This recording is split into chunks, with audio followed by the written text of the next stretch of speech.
So the Gauteng provincial government is setting up a panel of debt collectors to help recover money owed to it. This initiative aims to reduce the backlog of outstanding payments and improve the revenue collection across the province. The purpose of the establishment of this panel will also look into staff who are owing the government. The staff debt arose because of individuals who were paid after the resignations instead of being removed from the system. Let's now make sense of the conversation. Let's now make sense of this. In the conversation, we are joined by the Gauteng Finance and Economic Development MEC, Lebogang Maile. A very good morning to you, MEC. Thank you so much for making time for us this morning. Does this mean that if I'm a motorist and I owe the department, and I owe the government, that government will be sending debt collectors after me? Morning, and thanks for having us, Aldrin.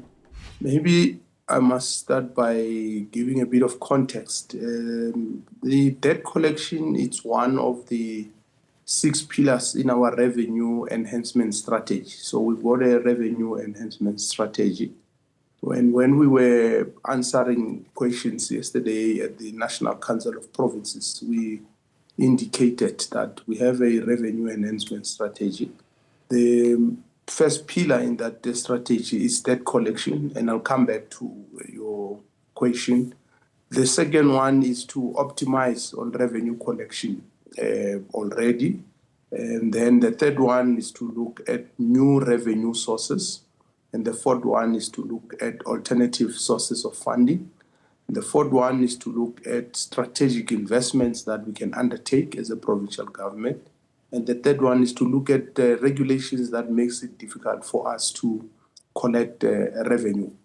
On the motorists, depending, because remember what we collect from motorists as the provincial government through the municipalities is the vehicle register. What is the vehicle licenses? Yeah. And I don't think in most cases people default, because if you do, you are likely to pick up a traffic fine. It will be difficult to pass through a roadblock.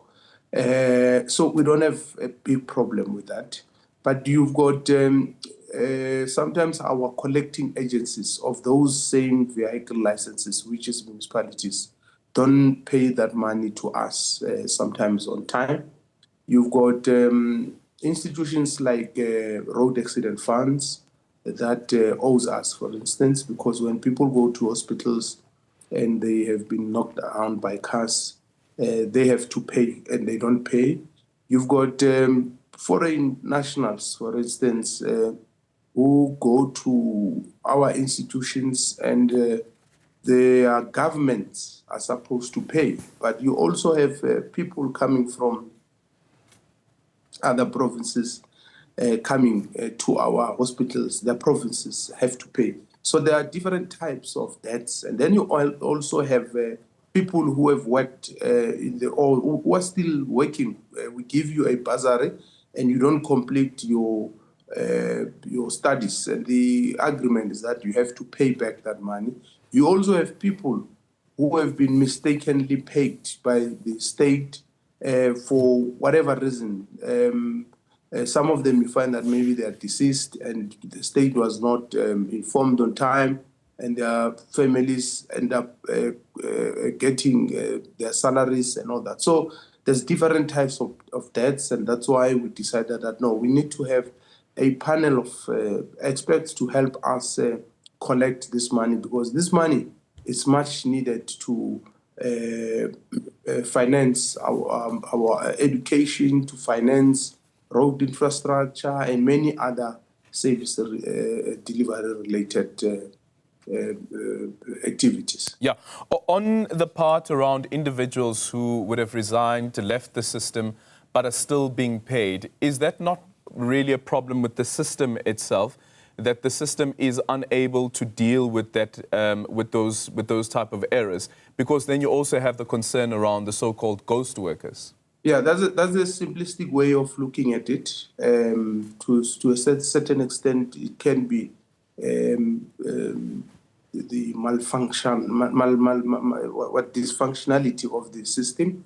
But as I've said, the system, for instance, is not linked to Home Affairs. If Aldrin passes on, the system will not know until we are made aware. And once we are made aware, we action immediately. But it's not a huge problem. So it's isolated cases. So it's not like, I mean, for instance, I think we owed about 300 million for such. Yeah, that's a lot of money. It's huge. Yes, but over a period of time. I'm not saying there's no little money in public government. Even 1 rand, so I'm not saying 300 million because I'm saying it's small. Our salary bill is about 100 billion. In a year. So I'm not saying it's a small money. I'm just trying to demonstrate the extent of the problem. I'm not trying to downplay the figures involved. And that's why, because every money, it's big money for us, even 1 rand or 10 rands, because this is not our money. It's public money. So we can't say it's small money. Hence, we are chasing this money because we have to account for it and make sure that every cent is accounted for.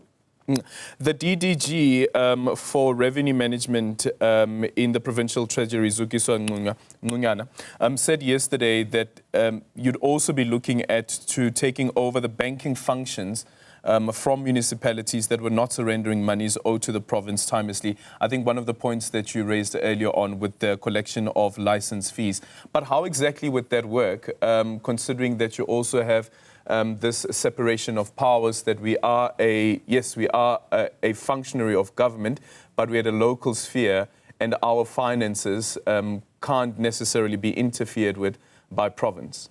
Yeah, we are not going to interfere with the finances of the municipalities. All we're saying is that people who are paying for vehicle licenses will be paying through government system, which will be put there. So if you pay for water, your electricity, your rates and taxes, you'll be paying directly to the municipality. That has nothing to do with us. But municipalities are our implementing agent. So if you go to a driving testing center, it means the machine that you'll be paying through when you swipe, it will be a machine that to our provincial account. And if you pay a deposit, cash, it will be going to our account. That's what it means. And then we will be able to pay the agency fee to the municipalities. That's all we mean. We're not saying we want to take over their finances. We can't do that by law, as you correctly said. All right. The other part is online betting and online gambling. So she says that the province is not deriving any revenue from online betting, like, for instance, provinces like the Western Cape as well as Mpumalanga. Why do you have this particular anomaly, which you say, MEC, and are you able to state how much the Gauteng government is currently making from gambling?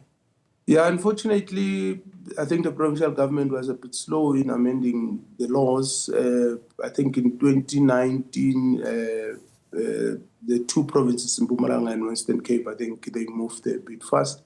And as we have indicated earlier on, that you will be having a conversation as well about regulating gambling.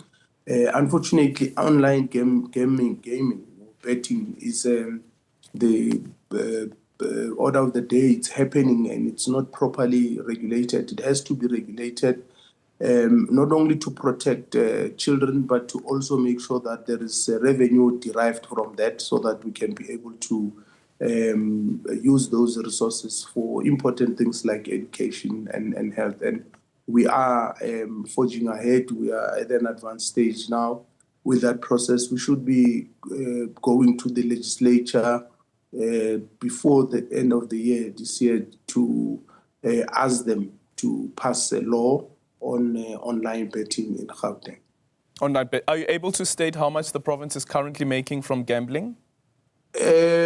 Just just about just below R1 billion. That's what we are collecting currently without online betting. And we think we can double or even triple that amount if we put regulations and we monitor the betting activities. All right. And just finally, as a member of the ANC in the province that also negotiated for that the government of local unity in the city of Johannesburg, what do you make of the revelations relating to Kenny Kunene, the MMC for Transport, and now also the Patriotic Alliance has decided to place him on leave of absence after he was found at the home of murder accused in the matter of DJ Somebody? Well, I don't know whether the facts surrounding Mr. Kunene, including him being found with that house, his suspensions and all that, and I think it's not wise to always comment about things you don't have facts about. It could be tempting to condemn and say all sorts of things, but I wouldn't want to venture into that. It's safe to say that our position as the provincial government is that we are anti any criminal activities, and we support the work of the police. We support the decision that the president has taken to put a commission of inquiry, which we believe will go a long way in unearthing a lot of wrong things and will help us to respond